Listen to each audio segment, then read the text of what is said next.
ये रिश्ता अगर कोई है, ये हमारे नाखून और इस मांस का रिश्ता है।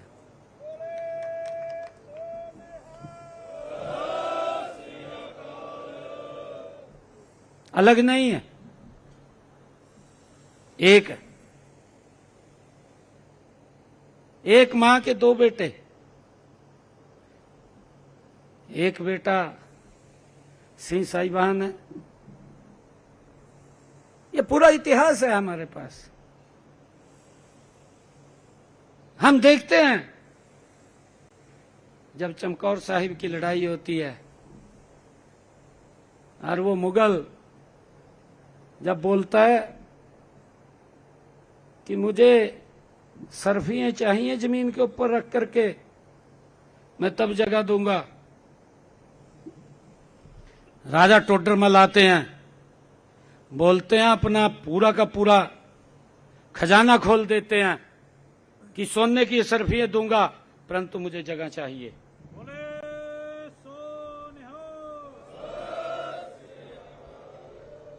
और फिर वो बोलता है कि मुझे सरफियां भी पड़ी हुई नहीं चाहिए, मुझे खड़ी हुई चाहिए। फिर भी वो पीछे नहीं हटता, वो बोलता है कि मैं खड़ी होकर के ही दूंगा।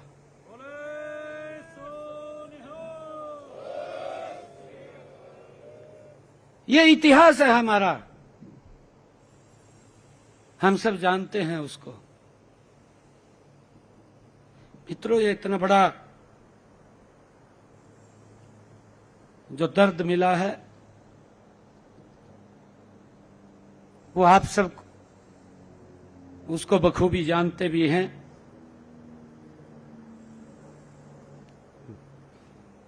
मैं प्यारी साध संगत जी,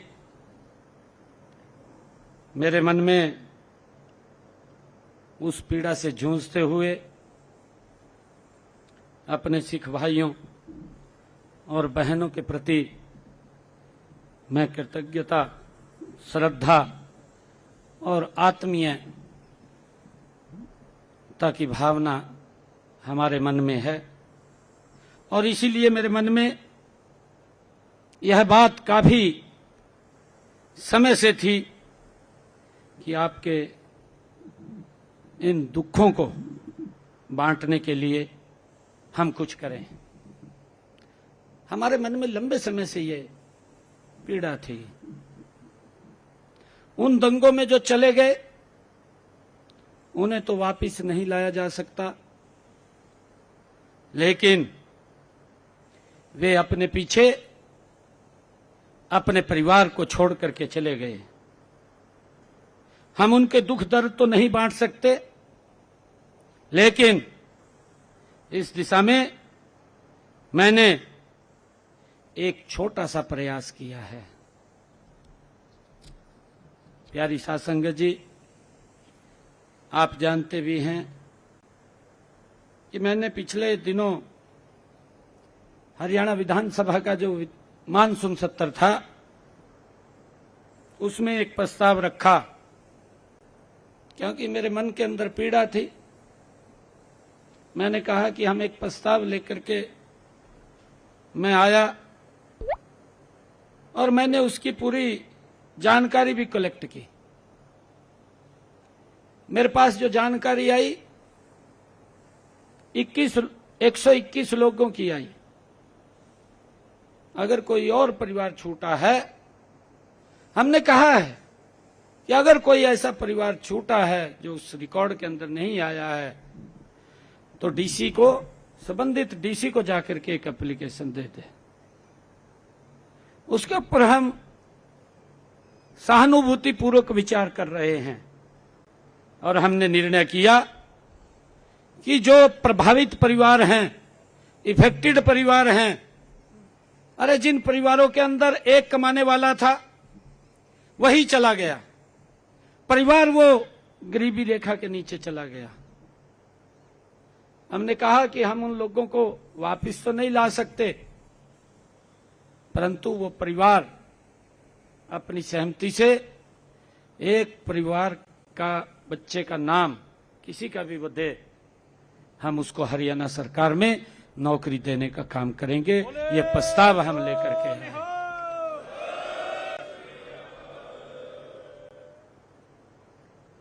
और मुझे बताते हुए आपको गर्व की अनुभूति हो रही है, जब ये मैंने प्रस्ताव अपने मंत्रिमंडल के सामने रखा, हमारे मंत्रिमंडल ने 1 मिनट के अंदर इसको क्लियर कर दिया।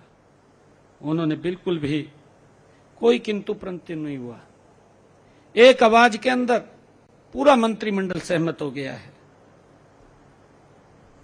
प्यारी साध संगत जी, हम सब जानते हैं कि आदरणीय प्रधानमंत्री नरेंद्र मोदी जी ने सत्ता में आने के बाद संकल्प लिया। इतने लंबे समय से आप लोग देख रहे हैं, फाइल को भी बंद कर दिया। जो लोग इसके अंदर अग्रणी भूमिका में थे, जिन्होंने यह अत्याचार किया, हमारे सिख समाज के लोग बार बार उस बात को लेकर के न्याय की गुहार लगाते रहे कि हमें न्याय नहीं मिला। माफी तो बहुत दूर की बात थी, माफी मांगने वाली तो बहुत दूर की बात थी, न्याय तक नहीं मिला। उसके लिए परिवार घूमते रहे कि हमें न्याय मिले। जिन लोगों ने इतना बड़ा ये काम किया है, लोगों के घरों को जला दिया, उनके कारोबार को फूंक दिया, और किस प्रकार से गले में टायरों को डाल करके मौत के घाट उतार दिया। और वो लोग ऐसी घूम रहे थे, न्याय नहीं मिला। आदरणीय मोदी जी जब 2014 में आप सबके आशीर्वाद से, वाहिगुरु जी के आशीर्वाद से जब जिम्मेवारी दी, तो उन्होंने तुरंत कहा कि 84 के दंगों का न्याय जरूर मिलेगा। और दोबारा फाइल खुली, फाइल बंद हो गई थी।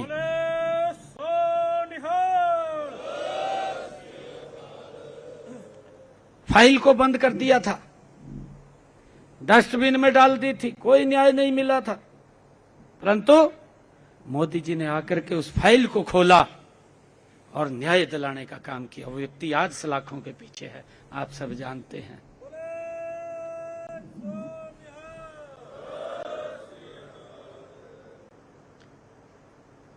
मित्रों, यह न केवल पीड़ित परिवारों को न्याय दिलाने के लिए ये ठोस कदम उठाए, बल्कि आप सबका सम्मान भी लौटाने का काम आदरणीय मोदी जी ने किया है।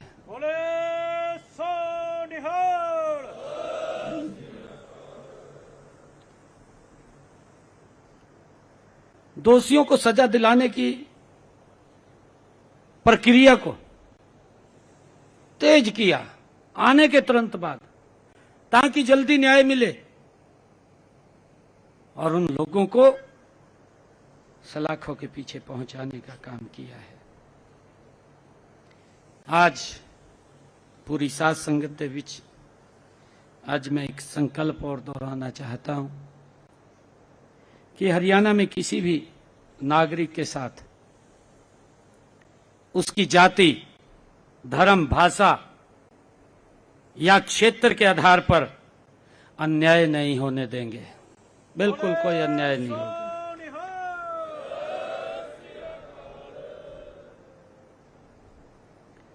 प्यारी साध संगत जीओ, सिख समाज के प्रति हमारी सरकार का प्रेम केवल शब्दों में नहीं है। ये प्रेम केवल शब्दों में नहीं है, बल्कि ये कार्यों में दिखाई देता है कि हमारी सरकार क्या कर रही है, क्या क्या काम किए हैं। मुझे बताते हुए कि देश के यशस्वी प्रधानमंत्री आदरणीय नरेंद्र मोदी जी ने आप सबके योगदान के प्रति बार बार कृतज्ञता व्यक्त की है।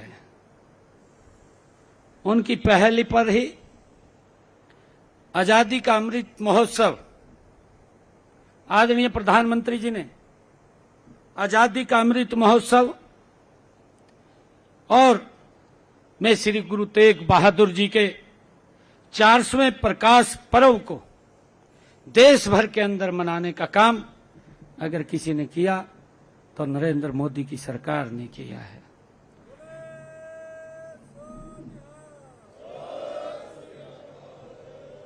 मेरी खुशी का उस दिन ठिकाना नहीं रहा जब मुझे पता चला कि प्रधानमंत्री जी गुरु तेग बहादुर जी का 400वां प्रकाश पर्व लाल किला के ऊपर मना रहे हैं।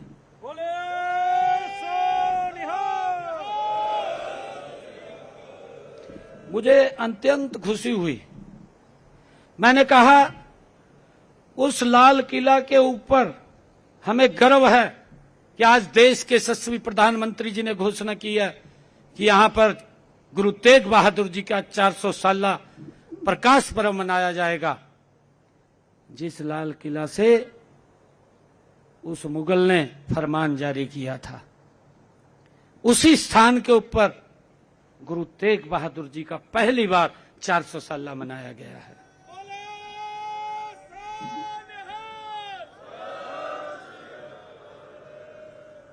और मुझे यह भी खुशी है कि गुरु तेग बहादुर जी के 400वें प्रकाश पर्व पर आदरणीय मोदी जी ने उनकी स्मृति में डाक टिकट भी जारी की है और एक सिक्का भी जारी किया। डाक टिकट भी जारी की, सिक्का भी जारी किया है। प्यारी साध संगत जियो, आदरणीय प्रधानमंत्री जी ने दशम पातशाह श्री गुरु गोविंद सिंह जी के साहिबजादों जोरावर सिंह जी, सरदार फतेह सिंह जी के शहीदी दिवस को हर वर्ष वीर बाल दिवस के रूप में मनाने का भी हमें गौरव प्रदान किया है।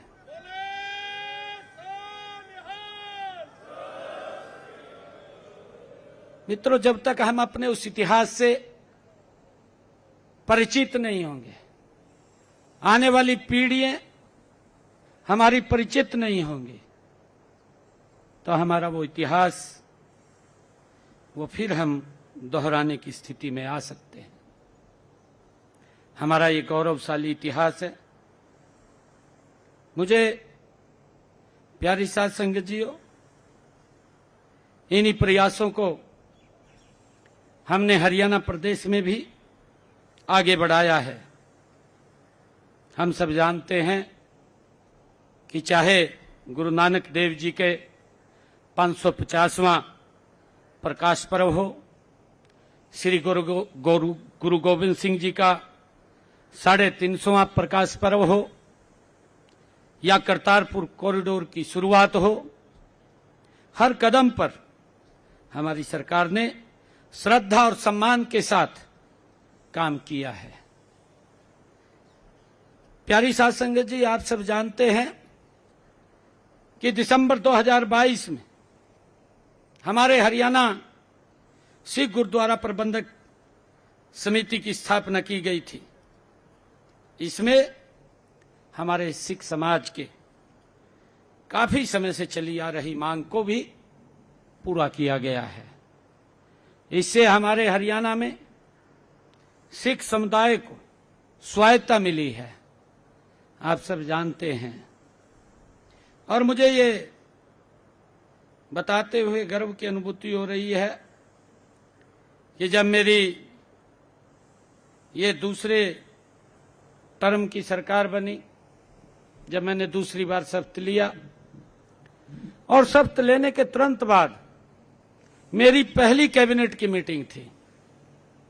मैंने अपनी पहली कैबिनेट की बैठक के अंदर अधिकारियों को कहा कि लंबे समय से जिस स्थल के ऊपर गुरु नानक देव जी ने 44 दिन रह करके तपस्या और समाज को एक शिक्षा देने का काम किया है,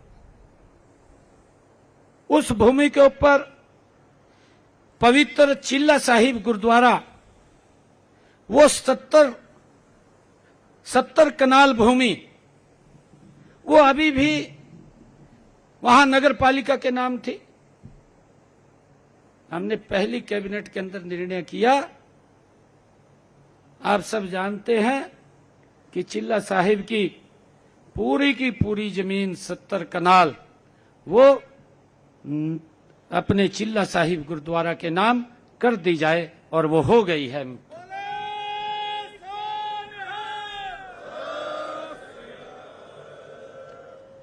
प्यारी साध संगत जीओ, यमुनानगर के अंदर मेडिकल कॉलेज का निर्माण हो रहा है, और हमने निर्णय किया है कि गुरुग्राम में जो मेडिकल कॉलेज बन रहा है उसका नामकरण हिंद की चादर सरवंशदानी श्री गुरु तेग बहादुर जी के नाम से मेडिकल कॉलेज का नाम वो रखा जाएगा।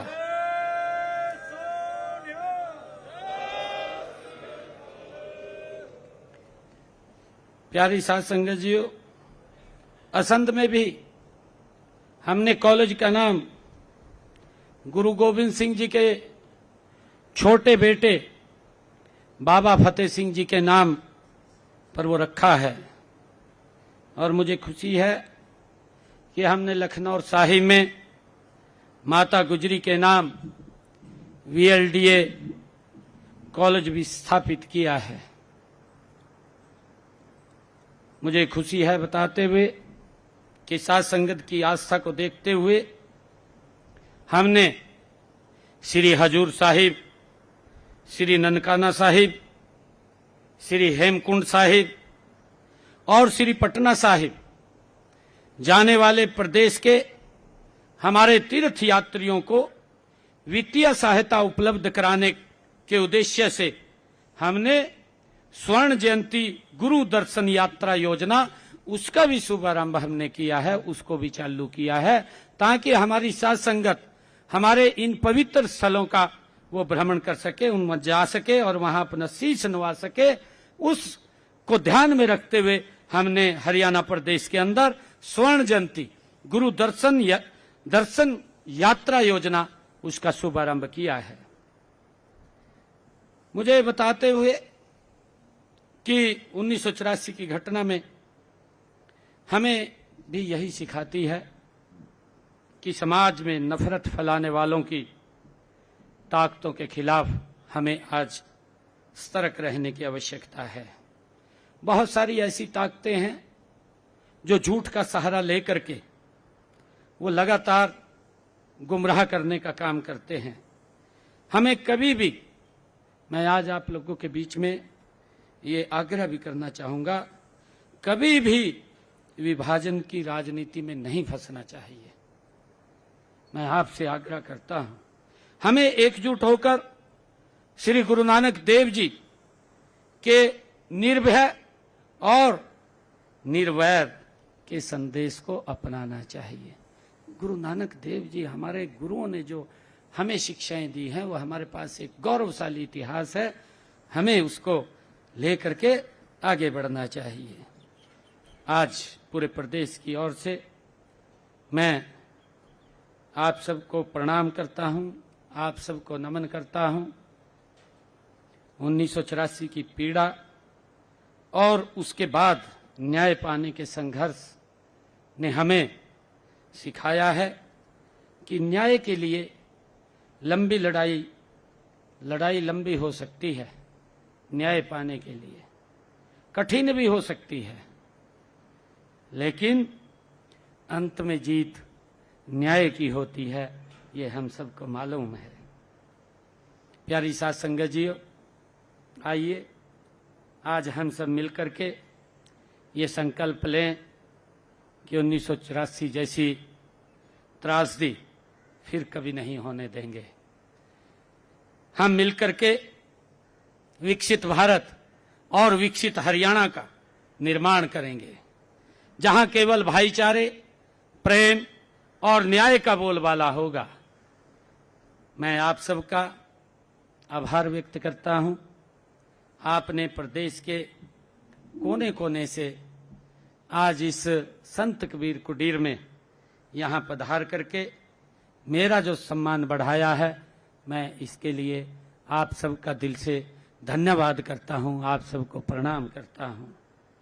और आप सबको मैं ये कहना चाहूँगा कि हम सब मिलकर के जो आदरणीय प्रधानमंत्री जी का संकल्प है कि हमने भारत को विकसित राष्ट्र बनाना है, और विकसित राष्ट्र ये विकसित हरियाणा उसमें अपनी प्रमुख भूमिका अदा करे, उसको लेकर के हमने मिलकर के काम करना है। भाइयों, जहां भी आप कहेंगे मैं वहां पर तुरंत आप लोगों के आदेश के ऊपर पहुंच जाऊंगा, परंतु हमने हरियाणा को गति से आगे बढ़ाना है। मेरा आप लोगों से आग्रह है, मैं आप सबका पुनः यहां पधारने पर बहुत बहुत स्वागत और अभिनंदन करता हूं।